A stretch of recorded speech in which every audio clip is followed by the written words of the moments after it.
everyone, welcome back. A couple of days ago, celebrity makeup artist Patrick Ta hosted an online Zoom makeup masterclass. Unfortunately, I was not one of the lucky influencers or makeup artists chosen to attend this masterclass, but I am going to be recreating this look that Patrick created during the masterclass. Not only did Patrick list all of the products on his Instagram page as well as his Patrick Ta Beauty page, I was able to reach out to a couple of people that actually did attend the online class and ask a few questions and find out what some of the products and techniques that he used actually were. Not only that, but about a month or so ago, Patrick did an online masterclass with ColourPop, and that whole tutorial is actually on the ColourPop YouTube channel. So what you're gonna see today is kind of bits and pieces of information I gathered from everywhere to achieve this look right here. If you'd like to see my take on the Patrick Ta Masterclass look,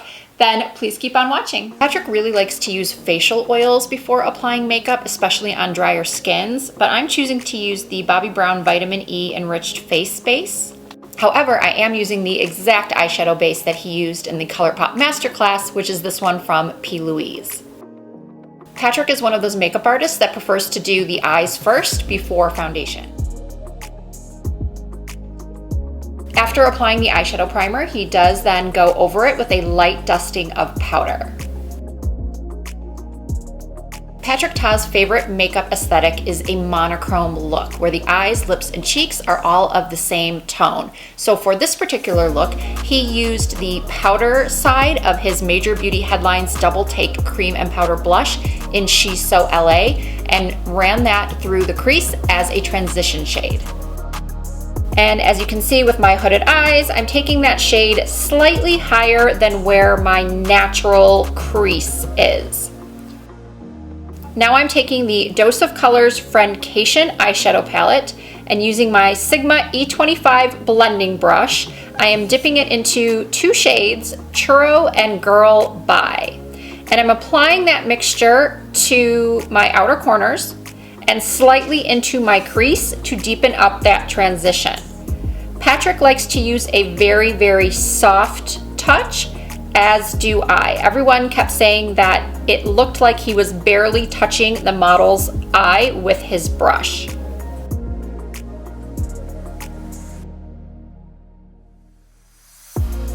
And I'm blending the outer corners into an elongated V shape, sort of bringing it out towards my temples.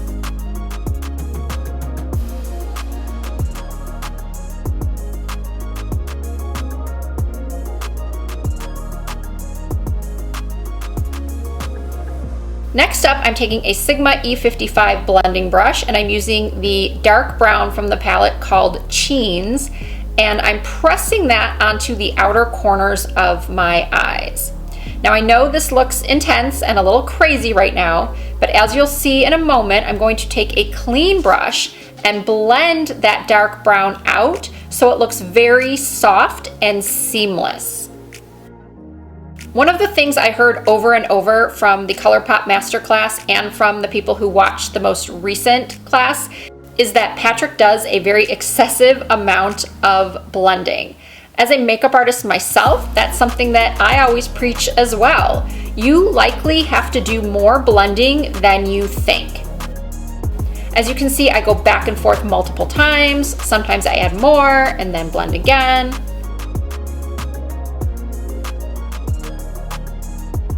I've discovered that Patrick does a lot of the same things I do, such as taking a makeup wipe to clean up, lift, and define the outer corners of the eye.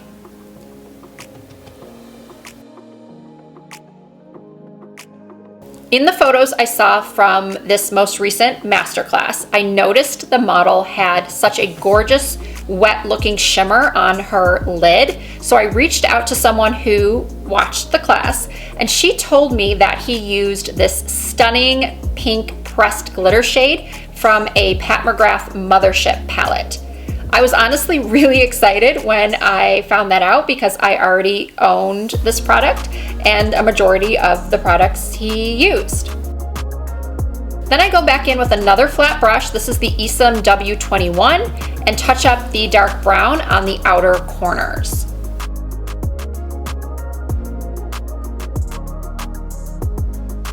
The pressed glitter had quite a bit of fallout, so I had to clean up again with the makeup wipe. And in one of the master classes, Patrick said that he really didn't mind eyeshadows that have a lot of fallout because he finds that the ones that don't have fallout are often more difficult to blend. Now I'm just curling my eyelashes and applying some mascara. This one is from Milk Makeup. It's called the Kush Mascara.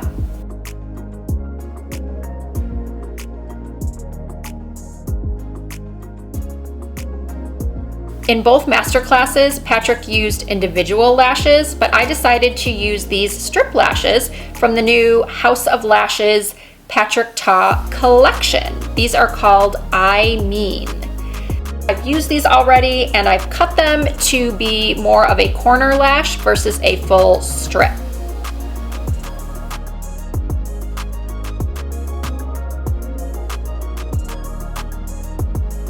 After the lashes are on, Patrick applies a brown liner to the waterline. I'm told he likes to use MAC's Costa Riche eye pencil, and I do have that, but for some reason when I use that shade in my waterline, it irritates my eyes. So I'm using this one from Urban Decay. It's called Whiskey. After that, I'm using a BK Beauty brush number 204 and applying that same combination of Churro and Girl Bye that I used in the crease, and I'm taking that along my lower lash lines.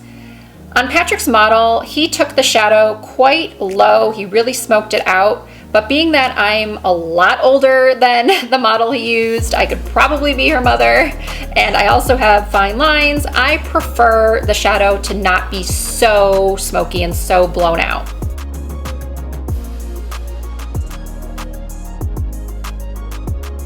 On to foundation. Patrick uses a lot of La Mer products, and I do happen to own the La Mer Soft Fluid Foundation, although the shade I have is slightly too dark for me.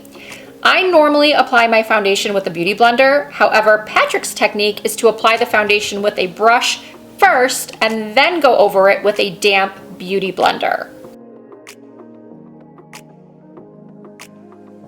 This particular foundation offers a lot less coverage than I typically wear, but Patrick is all about natural, glowing looking skin.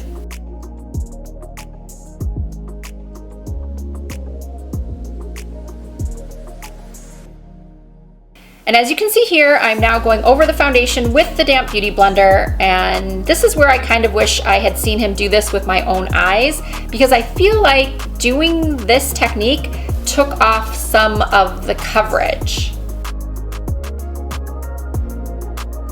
Something else I found very interesting was that Patrick likes to cream contour the face before applying concealer. He says that this will ensure that you don't use too much concealer.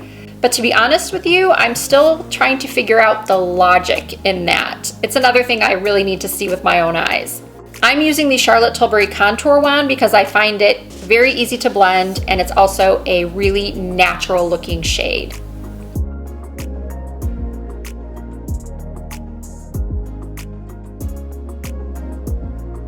For my concealer, I'm using the NARS Radiant Creamy in the shade Medium Zero, Crema Catalana, and I am using my e.l.f. Camo Concealer Sponge to blend it out. I'm obviously trying my best to avoid removing the eyeshadow I've applied to the lower lash line. Applying concealer after lower eyeshadow is actually a great technique for mature skin because that way we don't have too much concealer right underneath the eyes where the lower lashes are, because that's where many of us have those lines that concealer tends to settle into. From what I've seen and heard, Patrick is not a big believer in lots of heavy baking where there's just copious amounts of powder applied to the face, but he does use a little bit of powder to set the under eyes, and apparently he likes to use the La Mer loose powder, but because I don't have that, I'm using this one from By Terry. I accidentally put on a little bit too much powder, so I took a fluffy brush and dusted off the excess. And now we're moving on to brows. I'm going to be using his Major Brow Wax in the tinted formula. First, I brush up what little brows I have with a spoolie, and then I spray just a touch of setting spray into the pan. So I'm coating the spoolie really, really well with the wax, and just so you know, the tinted product actually has very little tint to it. So if you have lighter brows, don't be afraid of it.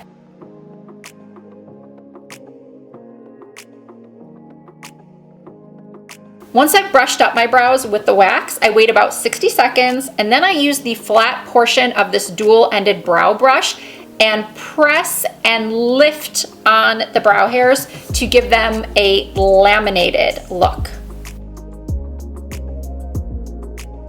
Because my brows are so thin and sparse, I then like to fill in the gaps with a brow microblading pen. This one is from Glossier, and I believe Patrick uses this brand as well. This type of pen is used to make small hair-like strokes, although I do find this very difficult. No matter how many times I try, I really struggle with this. I've explained in past videos that I did have actual microblading done a few years ago, and the process killed the hair follicles. So now my brows no longer grow near the front. Had these types of pens been around at that time, I probably never would have had it done. I think I did an okay job here, but I'm probably going to stick with pencils because it's just easier for me. I would love for Patrick to actually do my brows one day, just to see if he can make them look bushy and full like his models.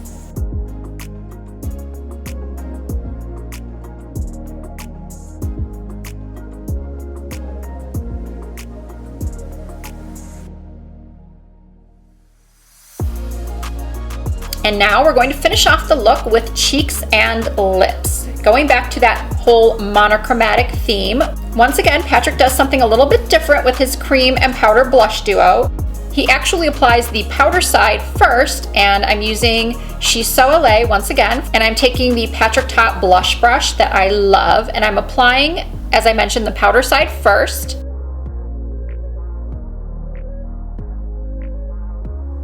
And then Patrick uses a sponge to tap the cream color over the powder. He says this brings back the dewiness and more natural appearance to the look.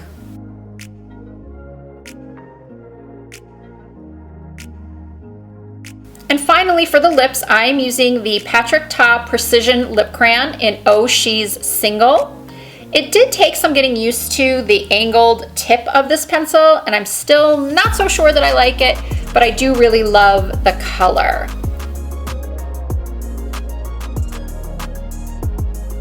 I also really love the formula of the matching lipstick Oh She's Single. It's such a comfortable velvety matte, and it's the perfect nude-ish shade that doesn't wash you out. For this look, Patrick then tapped on a bit of his liquid matte lip cream in She's Unapologetic, and he just pressed that into the center of the lips to give it more of a lighter nude look and a three-dimensional effect. You may have noticed from the photo that I posted of the look that I'm recreating, Patrick applies a lot of glow. With my oily, textured, and mature skin, that's not always the most flattering look for me, but because this is a recreation, I used the most blinding highlight I own, which is this one from Jouer. It's called Citrine. However, as you can see, a really bold highlight definitely emphasizes my texture. I also applied a tiny bit to my tear ducts.